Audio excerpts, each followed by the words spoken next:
மேடையில் இருக்கிற பெரியவங்களுக்கும் விழாவுக்கு வந்துட்டவங்களுக்கும் பிரஸ் அண்ட் மீடியா நண்பர்களுக்கும் பாலையா பாபு ஃபேன்ஸுக்கும் எல்லாருக்கும் வணக்கம். ஃபஸ்ட்டு எம்ஜிஆர் சாரும் சிவாஜி சாரும் தமிழ் சினிமாவை ஆள்றதுக்கு முன்னாடியே என்டிஆர் சாரையும் நாகேஸ்வரராவ் சாரையும் கொண்டாடின ஊர் இந்த ஊர். ஸோ ஒரு கர்ணனில் கிருஷ்ணன் நம்ம மறக்க முடியாது, இல்லை பாதாளை பறவை நம்ம மறக்க முடியாது. ஸோ அவருடைய மகன். ஆனால் பாலகிருஷ்ண சார் வந்து இங்கேருந்து நாங்கள் ஆந்திரா போகும்போது ஐயோ பாலகிருஷ்ண சார்கிட்ட எப்படி பேச போகிறோம் அப்படின்னு பயந்துகிட்டே போவோம். பட் அவர் பிரதர் வாங்க அப்படின்னு சொல்லி அவ்வளோ ஃப்ரீயாக பேசினார். ரொம்ப ஆச்சரியமாக இருந்துச்சு. அவர் அவ்வளோ இயல்பாக, அவ்வளோ சிம்பிளாக, அவ்வளோ லைட் ஹார்ட்டடாக இருக்கார். அது ரொம்ப ஆச்சரியமாக இருந்தது. இங்கே ஒரு ஃபங்க்ஷனுக்கு நாங்கள் போய் கூப்பிட்டுருந்தோம். நான் மட்டும் தான் தனியாக போய் கூப்பிட்டேன். நான் வந்துடுறேன் அப்படின்னு சொன்னார். என்ன டைமுக்கு சொன்னாரோ அந்த டைம் கரெக்டாக வந்தார். த்ரூ அவுட் த ஃபங்க்ஷன் இருந்தார்.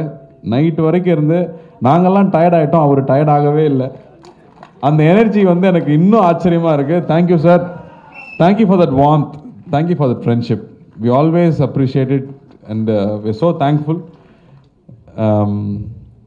இந்த படம் சாரோட 100வது படம்.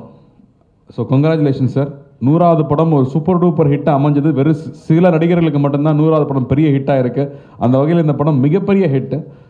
பெரிய ஹிட்டுங்கிறது மட்டும் இல்லாமல் ஒரு ட்ரூ ஸ்டோரி. கிறிஷ் எங்கேருந்து தான் கதை தேடி பிடிப்பாரோ தெரியாது.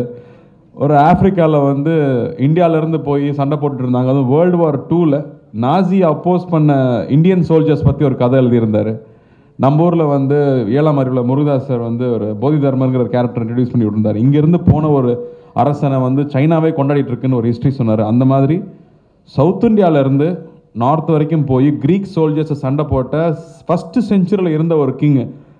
அந்த ஹிஸ்ட்ரிலாம் நமக்கு வந்து தேடினாலும் கிடைக்காது. அப்படி ஒரு ஹிஸ்ட்ரியை நம்ம கொண்டு வந்து இந்த படத்தின் மூலமாக கொடுக்குறாரு.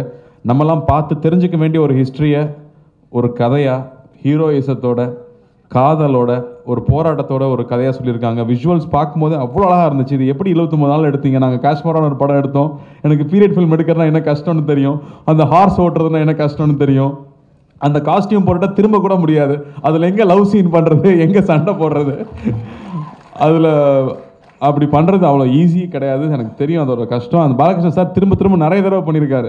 இன்ஃபேக்ட் நாங்கள் ரொம்ப ரிஸ்கியான ஷாட் பண்ணும்போதெல்லாம் பாலகிருஷ்ண சார் வந்து ஸ்டண்ட் மாஸ்டர்ஸ் உதாரணமாக சொல்லுவாங்க, சார் அந்த ஷாட் சார் ரியலாக பண்ண ஷாட்டு, நீங்கள் வேணால் படத்தில் பாருங்கள், சிங்கிள் ஷாட் அது சாரே பண்ணியிருப்பாருன்னு.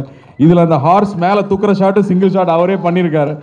அது அவ்வளோ ஈஸி இல்லை. அந்த ஷாட் நானும் பண்ணியிருக்கேன். பட் எனக்கு தெரியும் அதில் உட்கார முடியுமா. அது ஜார்ஜியாவில் போய் அவ்வளோ பெரிய குதிரையில் எப்படி இது பண்ணாருன்னு எனக்கு இன்னும் ஆச்சரியமாக இருக்குது. அதே மாதிரி டான்ஸ் மாஸ்டர்ஸும் சொல்லுவாங்க. இன்னைக்கு வரைக்கும் பாலகிருஷ்ணன் சார் அதே டான்ஸ் ஆடிட்டு இருக்காரு, அதே ஸ்பீடில் ஆடிட்டு இருக்காரு. எனக்கு டான்ஸ்னால் ஃபீவர் வரும். அவர் இந்த ஏஜ்லேயும் amazing sir. You are great inspiration. And Krish, congratulations, it's a great film. I can see from the trailer and from the songs. Srinathan, your songs are sounding good in Tamil also. Definitely அது வந்து மருதபரணி சாரோட effort அதில் இருக்குது, வைரமுத்து சாரோட வரிகள் அதில் இருக்குது. ஒரு சாங்கோட ப்ரெசன்டேஷன் கூட அவ்வளோ அழகாக இருந்துச்சு. அதை சிவராஜ்குமார் சார் ஆடி இருக்காரு, ஒரு கதையை சொல்கிறாரு. அந்த thought process of doing it, Shreya looks great. அந்த ஹோல் ப்ரெசன்டேஷன் அதை எப்படி இவ்வளோ அழகாக, அதுவும் நமக்கெல்லாம் தெரியாத ஒரு ஹிஸ்ட்ரியை கொண்டு வந்து சேர்த்திங்களோ அதுக்கு முதல்ல உங்கள் எல்லாருக்கும் பெரிய நன்றி. சாருடைய 100வது படம் ஃபஸ்ட் டைமாக தமிழில் கம்ப்ளீட்டாக லான்ச் ஆகிறதுனால இந்த படம் மிகப்பெரிய வெற்றி பெறணும். பாகுபலி வந்து ஒரு பெரிய ட்ரெண்ட் செட் பண்ணியிருக்குங்கிற போது பார்க்கும்போது நிச்சயமாக அந்த படத்துக்கும் பெரிய வரவேற்பு இருக்கும் நான் நம்புகிறேன். Balayya sir, thank you for inviting me for this function. I feel very pleased to be here and I'm wishing this team a great success. Thank you.